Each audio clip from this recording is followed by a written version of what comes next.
Okay, so let's get started.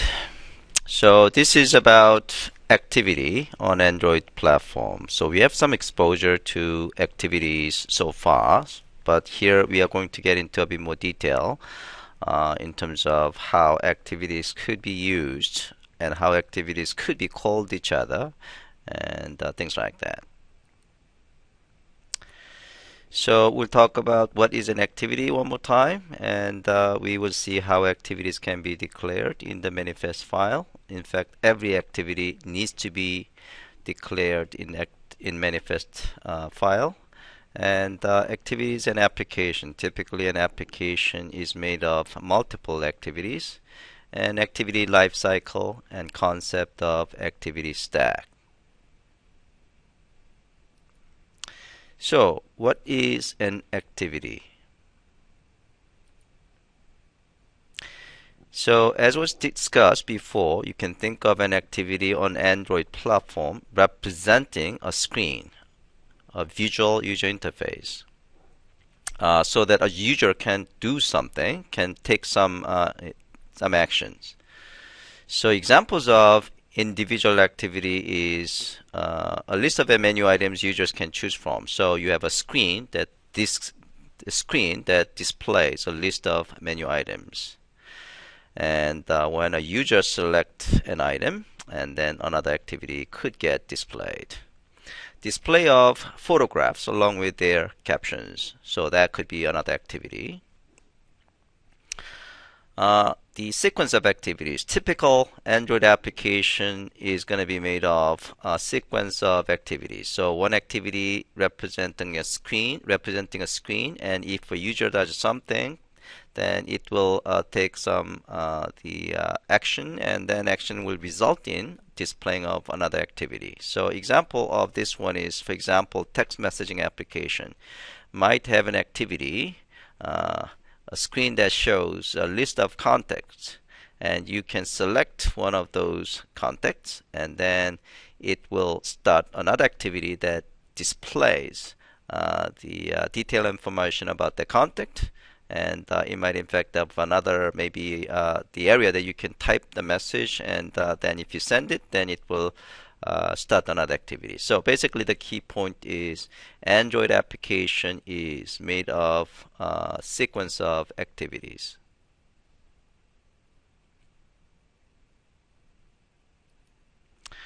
So for now, the activity you can think of just like a screen with some actions that could be taken by a user. So user interaction occurs on views. So screen, the activity is made of hierarchical structure of views, right? So you have linear layout that contains some views, and when the user select a view and do something with the view, depending on the type of the view, then something happens. So the primary interaction with the user happens within an activity, and more specifically with the views on that activity on the screen. So visual content of the window, screen content is provided by hierarchy tree of views, and each view controls a particular rectangular space within that window. And the parent views contain an organized layout of their children, for example, linear layout and things like that. And leaf views, meaning the leaf node, the bottom of tree hierarchy, draw on the rectangles they control, and they respond to user actions. Okay, so if you have a button, the view that is clicked, and then it will respond to that click. So views are where activities interaction with the user takes place. This is kind of really obvious. For example, a view might display a small image or button and initiate an action where user can tap that image of a button.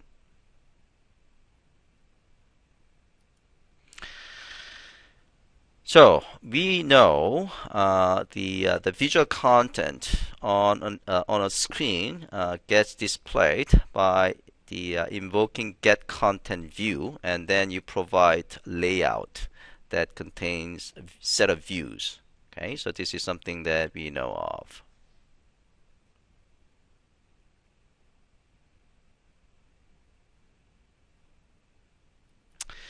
Okay, so activities and application. As was said, an application is made of multiple activities. And how many of those are in an application? And the sequence of those activities completely depends on the design of that application. Now, one of those activities will be marked as the first one, so you can call it like a main activity. You can think of it as a main class in Java, and that is the activity that should be presented to user when the application is launched. And this main activity has to be specified in Android manifest file with a special configuration. And we'll see that in the following slide. Now, moving from one activity to the another activity is accomplished by having the current activity start the next activity. So starting, we call the activity, or launching an activity. Those are all same thing. So the sequence of activities being the next sequence of activity will be invoked or called or launched from the current activity. So how does an activity start another activity? So there are two different methods: start activity and start activity for result. So these are the methods in activity class. Okay, so you can just call one of these two. Now the difference between these two is the first one does not expect a result from the target activity, meaning called activity, and the second method, start activity for result, it is used when the starting activity or calling activity expects a result from the started or called activity.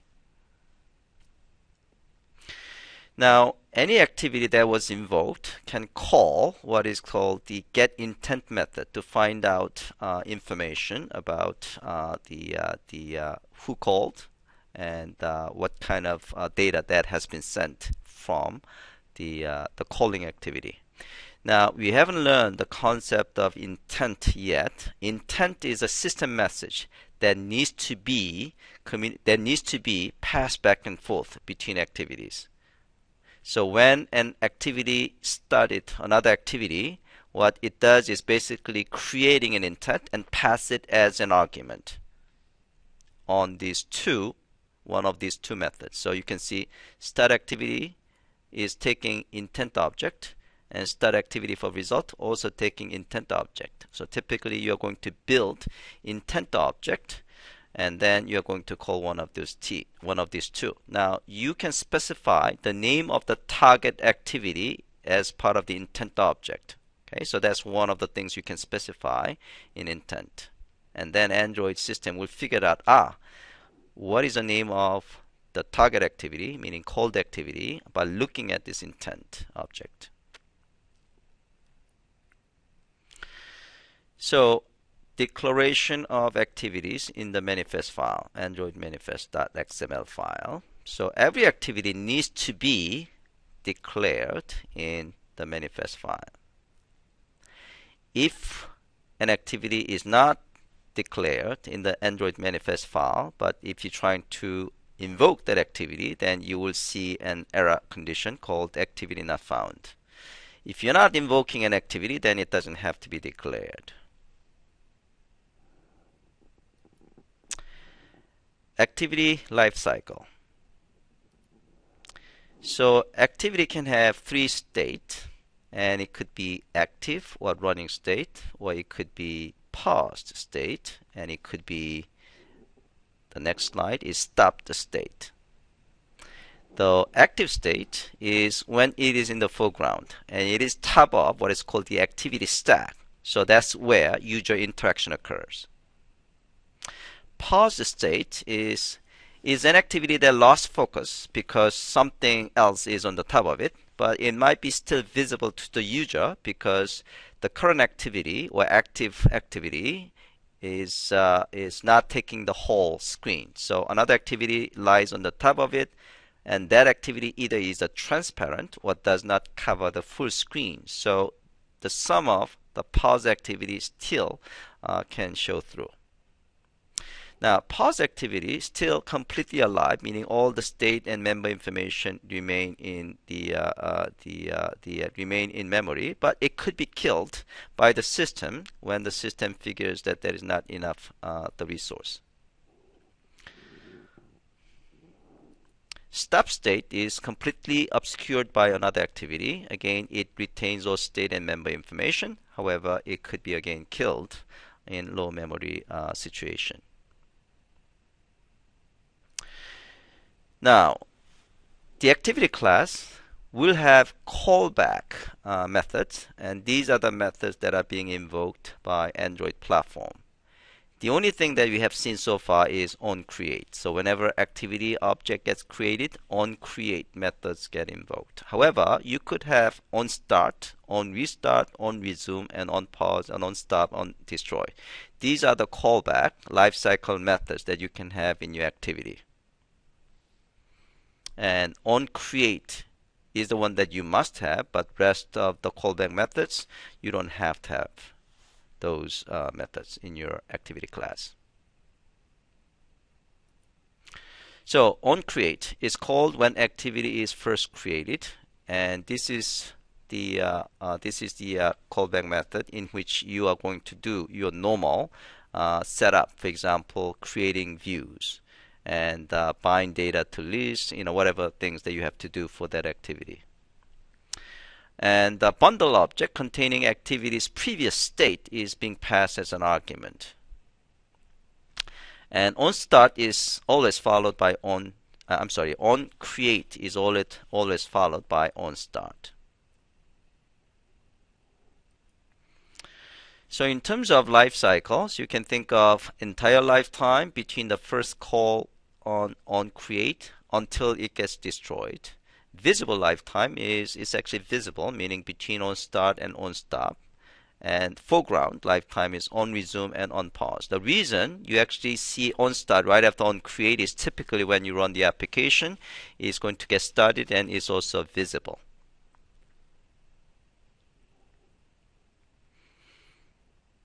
Okay, so the next slide, slide 19, basically shows the sequence of sequence of things that could happen based on state. So here, again, on resume and on pause, basically is the duration of foreground.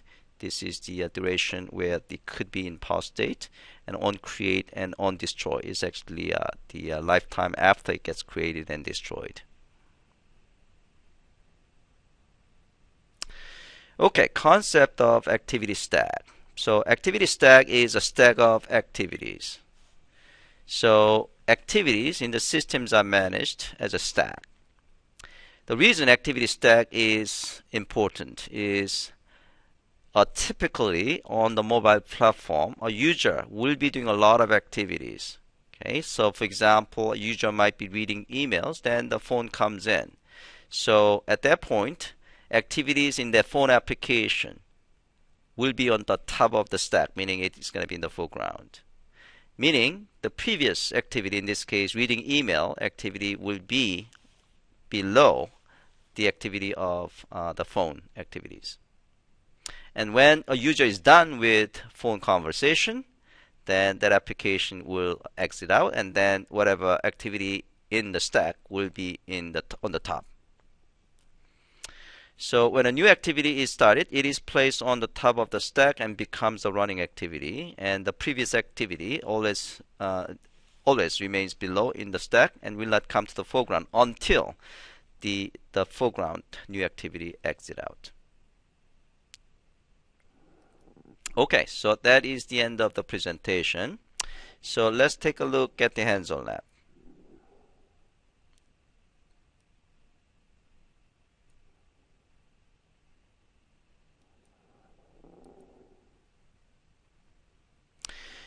So the first exercise is we are going to implement all lifecycle methods of an activity, and we'll see how these lifecycle methods are being invoked. Again, the only lifecycle method you have to have is onCreate, but you can have onStart, onRestart, onResume, onPause, onStop, onDestroy.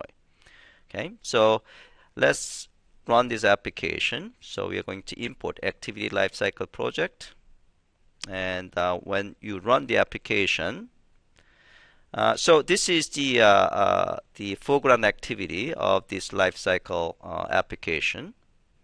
Okay, so this is now we are going to start another application. So we are going to start another application by clicking this phone button. So we are starting phone activity. Okay. So now we see this phone activity on the top. Okay. And then we are going to go back. So meaning we are going to exit out this phone activity, meaning the activity of this phone application. Then we go back to our previous activity that we started. Okay. So basically what we have done is we started our activity and then we run another activity by running phone application. Then we exit out this phone application activity and we see our previous activity. Now let's take a look at the code. So we have defined our activity called the lifecycle method activity, and these 4 lines of code in this manifest file basically indicating that this is the main activity. Okay, so here in our activity we implemented not only on create method but also on start, on restart, and other callback methods. And only thing we do basically is logging. Okay, except on create, of course, we have set the content view.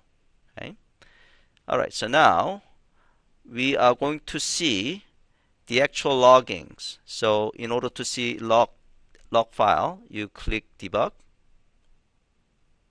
and you can see maximize the log cat, and you can see our activity got started. It on create is called, and then on start is called, and then on resume is called. Okay, and then when we have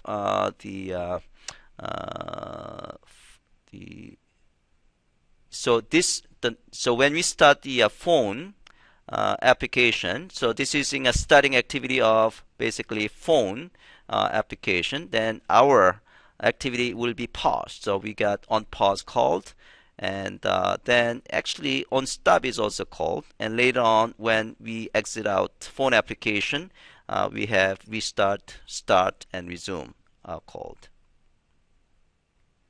Okay, so this is basically explanation. Activity manager of Android system starts a lifecycle activity. Okay, and then activity manager start the dial X activity of the phone application, and then on pause callback of our activity class gets called, and then now stop memory is freed, and then our application got restarted.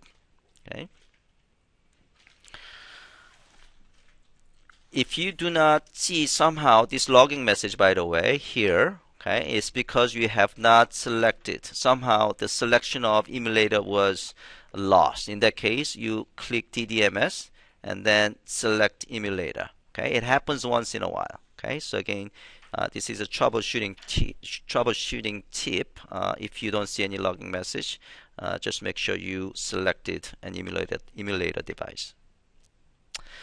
Okay, so exercise 2. Now we are going to here we are going to actually start a new activity. So we are using different terms, forwarding, calling, launching, but they are all same thing. Okay, so we are starting a new activity. So this application is called activity forwarding. So when you run this application, we have activity forwarding. Now if you press this button, then we are going to start new activity. Okay, so this is the target activity, and then when we click back button, then our previous activity is supposed to be shown. However, you can see we are seeing home screen, meaning our previous activity is gone. The reason is because in our application, in this particular application, after starting the new activity, the previous activity kills itself. That's what it happens. Okay, so let's take a look at the code. So we have to define, meaning we have to declare both activities because we're using both activities. Okay. I saw the message, your connection. Okay, good. Yeah, it says the my audio connection is having some problems, and it says it's restored. Okay, so hopefully you can hear me again. Okay, good, excellent. Okay, so I'm actually staying in a hotel lobby, and I think sometimes the connection is not as best as it could be. Okay, so this is a manifest file. So we have two activities. The first activity is a main activity. That's why it has these 4 lines. Okay, again, we are going to talk about these 4 lines of indication that this is the main activity later on when we cover intent topic. Okay, so for now, just assume any activity that has this 4 line is the main activity. And this is our second activity, which is called the 4 target activity. Okay, so we have to declare both. Now, this is our first activity. So the way that you are going to start a new activity is, first of all, you are going to create intent object. Now, one of the fields in intent object is the name of the target activity. So in this case, the name of the target activity is forward target activity, right? And then we call start activity. And then this starting activity kills itself by calling finish, meaning it will remove itself from the activity stack. Okay, so when the target activity is done, so when it gets displayed and when you click the backward button, then this activity will be removed the activity stack.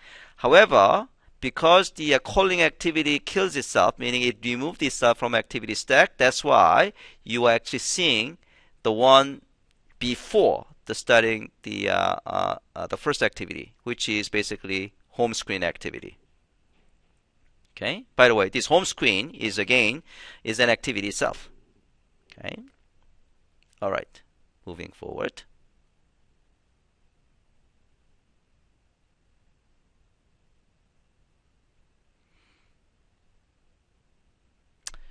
Okay, so you can see in the log file the forwarding activity. So that's our first activity. On destroy is called. This is when the finish method is executed.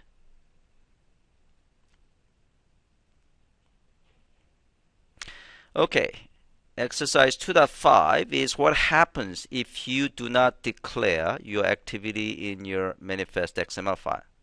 So if you just take these 2 lines, meaning the target activity, we're going to just remove from the manifest file and see what happens. And then if you rerun the application and if you click go, at that point, Android platform is trying to find the target activity. And because it's not declared in the manifest file, it will give you an exception. Okay, and you can actually take a look at the log file, and it says activity not found exception, and it will say unable to find explicit activity class, and it will give you the target activity class that you invoked.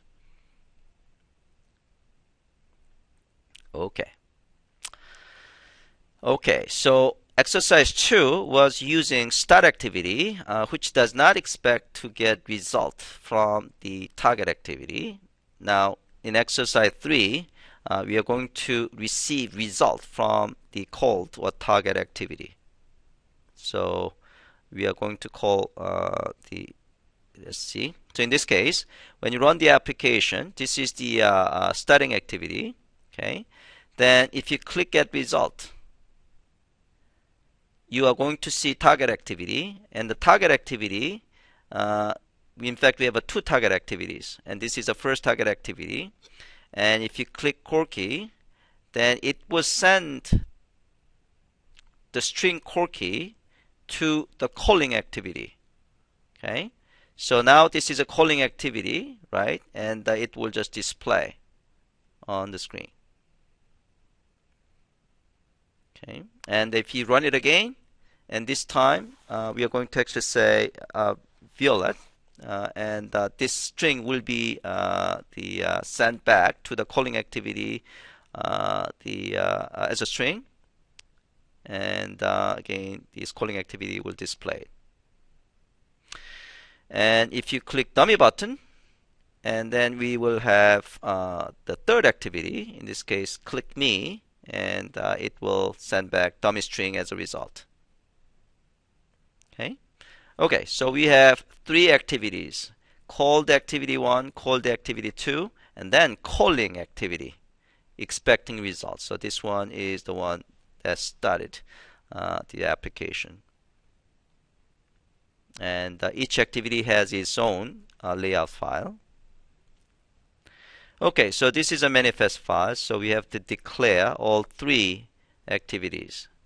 And this is calling activity, calling these two. Okay, so let's take a look at the calling activity, expecting result. So here is going to use start activity for result. Okay, now before calling start activity for result, it has to create intent object. Okay, and intent object should contain the name of the target activity. So name of the target activity is called activity 1 underscore returning result. Now, in addition to intent object, it's also sending some code. So get code is defined as some unique number. Okay, so let's see where get code is defined. Oh, here we go. So get code is defined as the 0, and get code 2 is defined 1. So we have actually two buttons. So when the second button is invoked, we are calling the second activity, right? So this is a dummy button, okay? And then we actually passed another unique ID.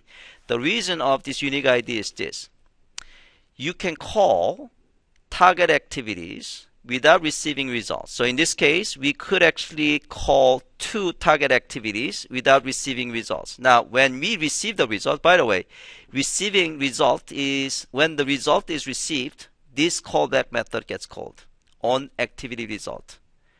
Now, when this on activity result method is invoked, meaning some result was returned from some activity, you have to figure out which request is the one that is expecting a particular result, right? So that's the reason you have to provide the unique ID for this request. So in a sense, this code is indicating, is identifying which request, which the call it is.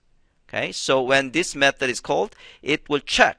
It will in fact return whatever you passed as request code will be actually returned as an argument in this callback. So by taking a look at this request code, you can see whether this return, this result is for the first request or for the second request. Does it make sense? Okay. So again, just repeat, when you send a multiple requests, and then you're going to receive multiple responses, and you need to figure out which response is related to which request. So that's the purpose of this unique ID. Okay? All right, moving forward. Okay, now, so we are going to see how the target activity is returning result to the calling activity. Now, as I said before, activities are communicating through intent message, meaning they actually send back and forth intent messages. So we know the calling activity create intent message, and then that is being passed as an argument. So that's how the Android platform figures out what is the name of the target activity. Now, when the target activity wants to send back to the calling activity, it also create intent object. So it create intent object, and as we will cover intent object in detail in intent session, intent is basically a system message where it has multiple fields, and one of the field it has is what is called the action. Okay. And so here we are going to set action field of intent object as Corky. Okay, and here we are actually setting the action field of intent object with a violet and send it. So when you actually go back, this code of calling activity basically is going to read the intent message, okay, to find out what value it is. Okay.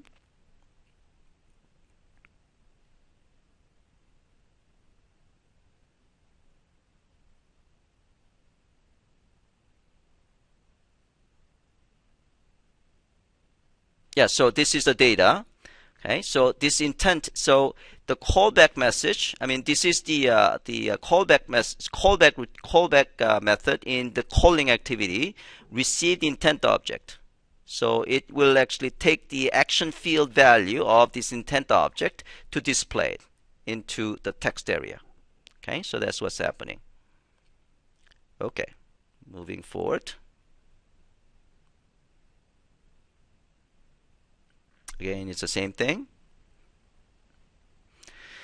As we will see later on when we cover intent, action field is typically for specifying an action rather than this kind of, random data. So this might not be, the best practice, but it does its job. For now, we are just using a set action.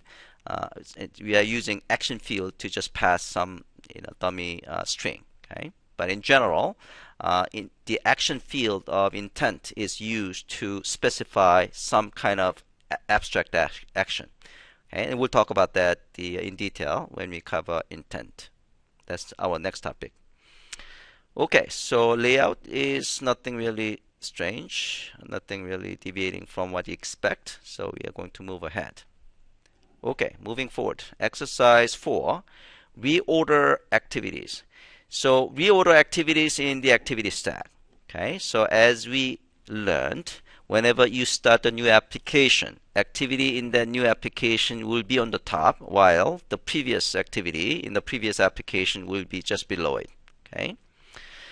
Okay, so in this case, what we are going to see is you can actually change the order of the activities. So we have, let's say, I believe we have 4 activities. So this is the first thing activity, and if you click this guy, it goes to second activity. So it says this is the second in a sequence of 4 activities. And if you click this button, it goes to a third activity, and if you click this one, it goes to a 4th activity. Now, when I click this button on the 4th activity, I like to have the second activity on the front. Okay, so if I, usually, if you're not doing anything, basically, the third activity is the one just below it, right? Okay, but I want to change the order. Okay, and so when I click this one, what happens is that we are going to see the second activity popping up, because that was on the top of the activity stack instead of the third one. Okay, so the logic goes like this. So let's see the code. So we have 4 activities, right? And so this is the starting activity, starting the second activity. Okay. By the way, this is the context object. So the this is basically indicating is specifying context object. Okay, so target activity is this. Okay, now this is the second activity, and it's launching third activity, and this is this is the third activity starting 4th. Okay. Now, this is a 4th activity. Okay, so here is also, in addition to starting, so here is actually creating new intent. It's calling the second activity. Okay, so and also what it does is it's also adding a flag called intent flag activity reorder to front. What it does is that if the second activity is in the activity stack, it will be popped to the top. Okay, so if you don't have this one, basically you are going to have another instance of second activity. So there will be in fact 2, like A, B, C, D, B. Okay, however, if you set this flag, you will have A, B, A, C, D, B, meaning because B is up and running, it will be just on the top. Okay. If you don't have it, then you are going to have A, B, C, D, B. Okay. So this is the previous activity of second. This is the second activity, and this is the second activity, but the one that actually started the last. Okay, moving forward.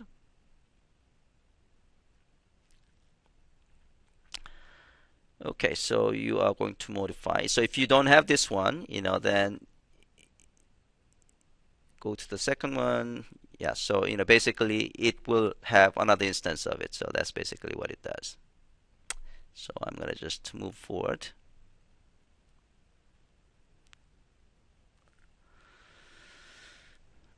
Okay, activity redirection. So based on the condition, you can certainly call another different activities. So it's not that much of a big deal. So here, depending on whether particular string is present or not, we are going to actually call different activities. Okay. So I'm going to just take a look at the code. So 3 activities: redirect enter, redirect main, and redirect getter. Okay. So again, we are going to create the an intent object specifying target activity and start it. And here, in the second activity, redirect main activity, based on whether something preference is set or not, we are going to call different activity. Okay, so in this case, calling redirect get activity. Okay, otherwise it's not gonna called. So that's something really simple. Persisting activity state. So we are going to cover persistence topic later on. So persistence, there are several persistent persistent schemes that you can use on Android platform, including database. And here we are actually using the shared preferences. Okay. So whatever state you have can be maintained in these persistent schemes. Okay. So for example, when you get paused, you might in fact save the state somewhere so that when you resume, you can recover and things like that. That's basically what is happening in this sample application. Okay, so when things resumed, you're basically reading the data again from the preferences. I mean, shared preferences. Okay, so we'll cover these shared preferences. So depending on how important the state has to be maintained in the persistent storage, you are going to use this callback method to do that. Okay. All right. So exercise 7 is probably the most important aspect in this hands-on lab. So, in Android platform, you are going to typically, the platform will run typically many applications at the same time. And each application have a set of activities. Now, important aspect on the Android platform is a lot of activities are common, meaning a lot of activities are supposed to be reused. In fact, Android platform comes with a bunch of activities that you can use. For example, displaying a web page. Displaying a web page activity is so common activity, so it doesn't make sense for you to write activity that display a page, web page, right? You might want to use an activity written by someone else. Okay, someone else could be in fact Android platform itself. So it's very important to be able to call an activity of another application. So that's what we are going to exercise here. Okay. Okay. So here we are dealing with the 2 different applications. One is called Hello Activity Server, and then we have the activity underscore Hello Activity Client. So Hello Activity Server will be run. By the way, it doesn't have to be up and running as long as it's installed. Okay, so when you start the application and if it has not been installed before, it will be installed.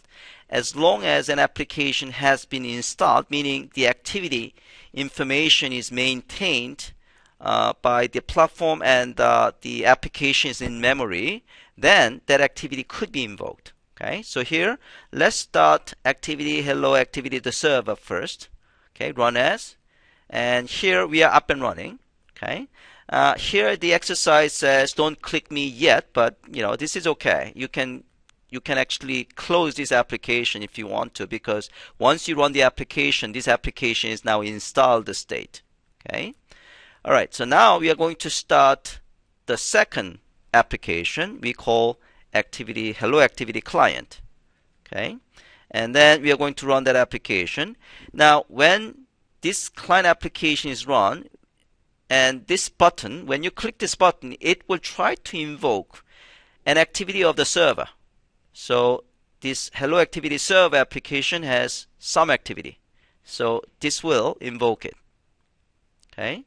So when you click it, you can see the activity from Activity Server is now being invoked and displayed. Okay. So that's what is happening. And then when you and then when you click the back button, then it goes to the client application. Okay, because this activity exit out. Okay, so back button and then it goes to client. Okay, so let's take a look at the code. So this is the server project. Server project has hello activity. Okay, and it gets started. So it does have so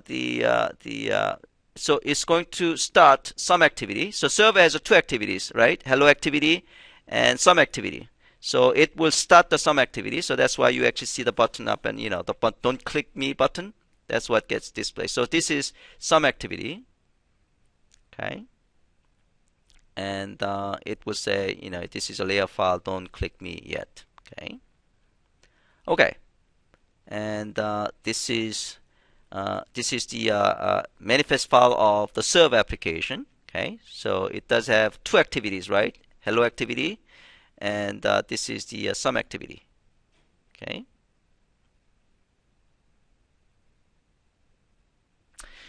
Now this is the client project. So client project is going to create intent object specifying the name of the activity of target application. Now, this package name is indicating the target, meaning target application, and this is the name of the target activity. Okay, so here we are invoking an activity of another application. Okay, so again, the theme of Android platform is if I can leverage some activity written by someone else, I'd like to actually use it. That's the point. Okay. Okay, so layout resource file is pretty straightforward, and that's actually what happens. Okay. All right. Question.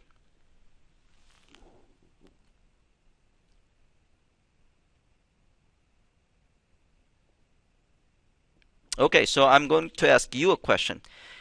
What is an object that you have to create before you call an activity, the target activity?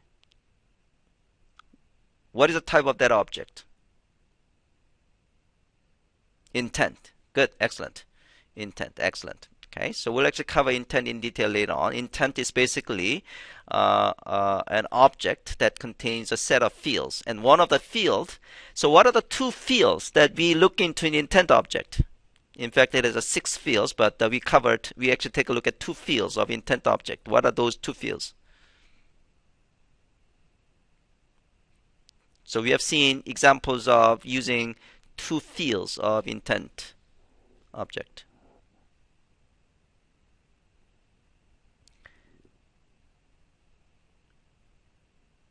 Yeah, one answer from Phil was package activity, and the second one is intent result.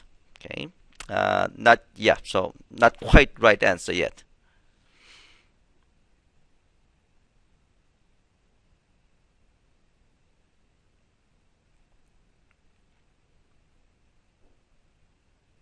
So 2 fields we have seen is target activity, the field.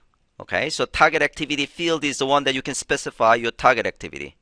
Okay, another field we have seen is action field. Even though we have not really used the action field in the right way, we were using action field to pass back the result from the target activity to the calling activity, right?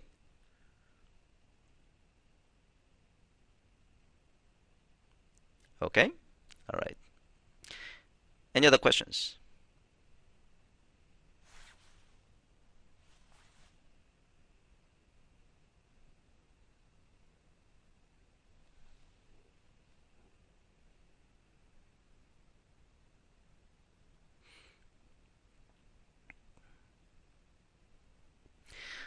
Okay, question. What are the three states of particular the activity could be in? Three states.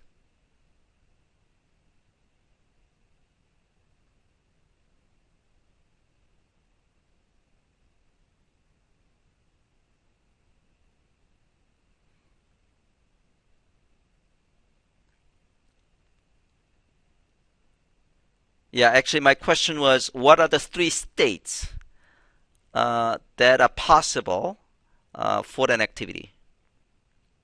Running activity, paused activity, and stop activity. Good. Yes. Excellent. So what are the two methods that you can use to call an activity?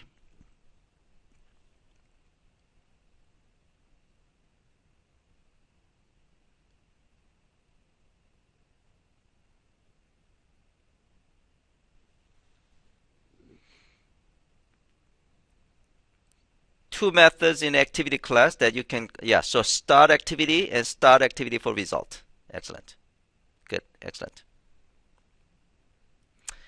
Okay, so I think that covers pretty much what I have in mind. So let me just